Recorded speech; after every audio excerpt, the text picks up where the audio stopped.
Hello everyone. In this video, we are going to start the chemical properties of the haloarenes. तो haloarenes की जो chemically कम reactive होते हैं as comparison to the haloalkanes, तो कुछ reasons हैं. तो सबसे पहले है रेजोनेंस इफेक्ट. तो रेजोनेंस इफेक्ट होता है जो कॉन्जुगेशन होती है पाई इलेक्ट्रॉन्स की.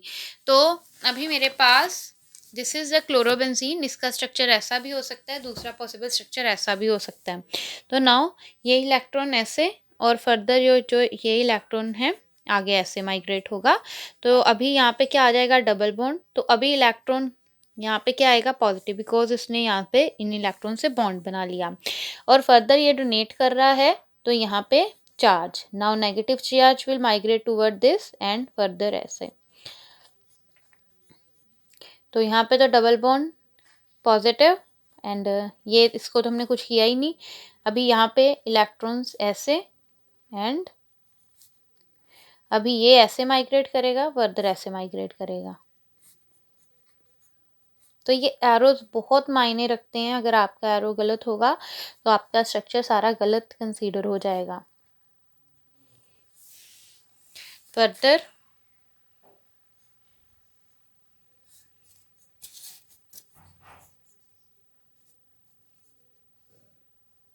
वापस चले गए इलेक्ट्रॉन. देखो शुरू यहाँ इसका किया था और बन ये वाला गया. तो this is known as a resonance.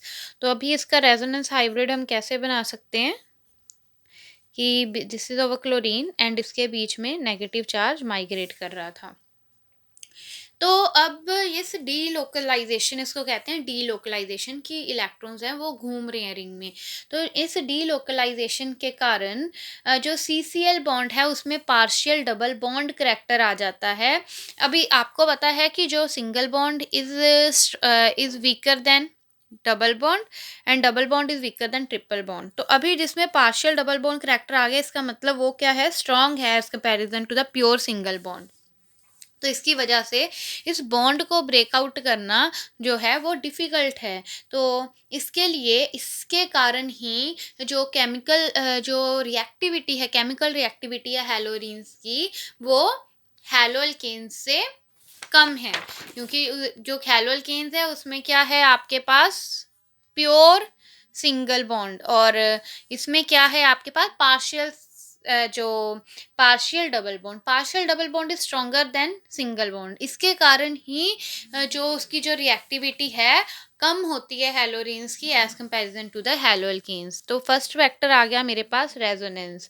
Next है मेरे पास second one is the hybridization. Hybridization, let us take two example. अगर मैं दूं आपको RCH2X, सपोज R मेरे पास है, सपोज करो CH3 है. तो अगर मैं इस कार्बन की जिसके साथ हैलोजन लगा है इसकी हाइब्रिडाइजेशन करूं तो कैसे होगी. कार्बन की कॉन्फ़िगरेशन है 1s2 2s2 and 2p2. Atomic number होता है 6. तो 1s2 2p2. Now but carbon form the tetravalent. तो ये है कार्बन की ग्राउंड स्टेट. नाउ कार्बन की एक्साइटेड स्टेट क्या होगी, एक ये जो था फर्दर एक्साइट हो जाएगा ना. ये कार्बन है एक उसने. तो अभी ये जो कार्बन है ये एक बॉन्ड, तो अभी इसका स्ट्रक्चर खोल के लिखो सबसे पहले तो सो दैट आपको अच्छे से समझ आए. अभी ये कार्बन है एक, तो उसने बनाया हाइड्रोजन के साथ बॉन्ड, दूसरा भी उसने बनाया हाइड्रोजन के साथ बॉन्ड, तीसरा बॉन्ड बनाया उसने कार्बन के साथ, और चौथा बॉन्ड बनाया उसने एक्स के साथ. तो इसकी हाइब्रिडाइजेशन क्या है, sp3. On the other hand अगर हम अब जो रेजोनेंस है, अभी हम जो हाइब्रिडाइजेशन देखें फॉर दिस कार्बन, कार्बन है ऐसे बना है इसका structure. Carbon can form 4 bond, alternative double bond है. तो 1 2 3, तो एक जगह एक्स है 4, 1 2 3 बाकी जगह एक एक हाइड्रोजन है. तो अगर हम इसका स्ट्रक्चर देखें तो कार्बन की कॉन्फ़िगरेशन तो वही रहेगी 1s2 2s2 2p2 and carbon 1s2 2p2 and carbon 1s. अब एक्साइट करना है, ये ग्राउंड स्टेट थी, ये एक्साइटेड स्टेट है. नाउ अभी एक ये कार्बन है, एक कार्बन इसने इसके साथ बॉन्ड बनाया, इसके साथ बॉन्ड बनाया एंड फर्दर इसके साथ बॉन्ड बनाया, ये तो 4 बॉन्ड बने। तो अभी ये क्या है, ये डबल बॉन्ड है, इसका मतलब ये अनहाइब्रिडाइज्ड ऑर्बिटल बनाएगा। तो इसकी कन्फिग्रेशन क्या है, sp2 हाइब्रिडाइजेशन है।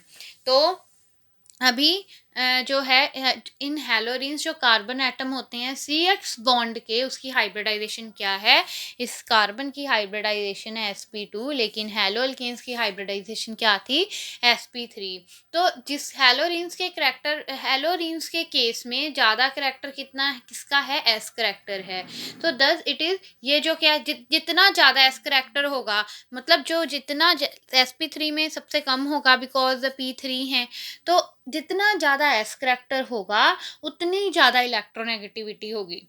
तो इसके कारण जो हैलोरीन्स हैं वो इलेक्ट्रॉन पेयर को बहुत टाइटली, इलेक्ट्रोनेगेटिव मींस जो इलेक्ट्रॉन को बहुत टाइटली पैक करके रख सके, पकड़ के रख सके, इसके लिए जो अभी इसमें क्या है, इलेक्ट्रॉन बहुत टाइटली पैक्ड है in case of the sp2, in case of the halogenes, so that's why it's more reactive as comparison to the haloalkanes. Now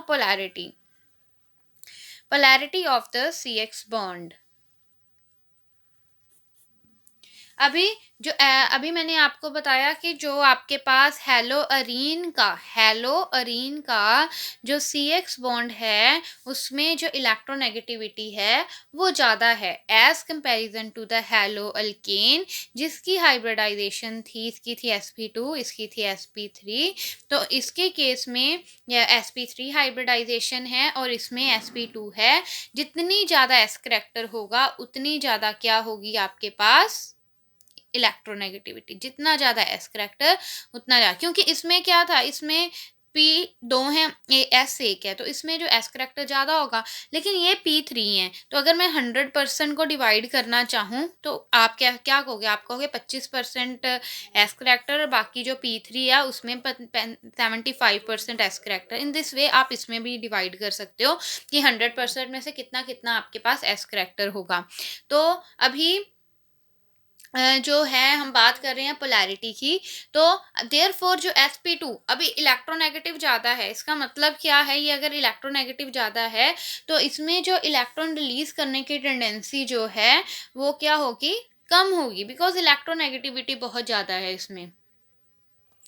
तो अगर मैं CX की बात करूं तो carbon is more electronegative because इसकी हाइब्रिडाइजेशन है sp2 हैलोअरीन की, और हैलोअल्केन वाले की sp2 है। अब इसमें अभी ये इलेक्ट्रोनेगेटिव ज़्यादा है तो ये अपने इलेक्ट्रॉन क्यों देगा x को, तो अभी इसमें जो पोलैरिटी है वो कम हो जाएगी, बिकॉज ये तो फटाफट दे देगा, बिकॉज x जो है इलेक्ट्रोनेगेटिव है, पोलैरिटी भी है, सिंगल बॉन्डेड भी है, sp3 भी है, एक्स फैक्टर भी ज़्यादा है, तो x more electronegative than carbon, ये इलेक्ट्रॉन कर देगा, रिलीज करेगा, एक्स ले लेगा।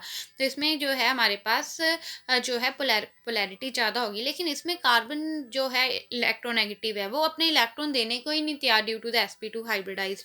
दैट्स वाई जो इसकी पोलैरिटी होगी हैलोरीन थी वो कम होगी as comparison to the haloalkanes. Next है अब हमारे पास